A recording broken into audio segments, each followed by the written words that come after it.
Assistant Inspector General of Police na-elekọta mpaghara Zone 13 anya bụ Maazị Tony Olofu ekwuola na ndị uwe ojii Nigeria na-eturu ugo ugbu a n'agha na-ebu megide enweghị nchekwa na ya bụ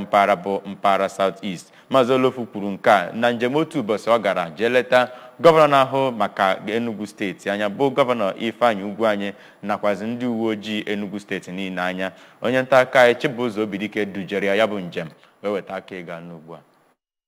Maazị Olofu bụ onye isi ndị ọrụ nchekwa na Enugu steeti bụ Maazị Ahmed Amani nakwazi ndị otu ya bụ ndị nabatara ya ka ọ batara n'obodo ahụ. Ha gakwara n'ihu mee nzukọ ma chọpụta ụzọ ka mma ha ga-eji wee nweta ezi nchekwa na Enugu nakwazi na Anambra. Maazị Olofu bụ onye were ọkwa n'aka Maazị Aburu Yaro wee bụrụzie onye nke isii ga na-arụ ọrụ dịka osote onye isi ndị uwe ojii n'ala anyị bụ Nigeria na Zone 13 nke dị na Okpo. Mgbe ndị nta akụkọ na-agba ya ajụjụ ọnụ, Maazị Olofu kwere nkwa na ọ dị njikere ịhụ na ọ kwụsịrị izu oshi nakwazi ịtọrọ mmadụ na Enugu nakwazi Anambra ma yọkwazịa ndị mmadụ ka ha nyere ya aka iji hụ na o mejupụtara nke a. O kelere aka na-achị Enugu steeti bụ Maazị Ifeanyi Ugwuanyi maka mbọ niile ọ na-agba ya nakwazi ego ọ na-etinye iji hụ na akwụsịrị oshi nakwazi ịtọ mmadụ na Enugu steeti ma kwe nkwa na ya ga na-arụkọ ọrụ ọnụ iji hụ na enwere ezi nchekwa na Enugu nakwazi Anambra. Ndị so na ụgbọala nke butere ya na Enugu gụnyere onye isi ndị nchekwa na Enugu steeti bụ Maazị Ahmed Amani, osote onye isi ndị ọrụ nchekwa na Enugu steeti bụ Maazị Olutugu nakwazi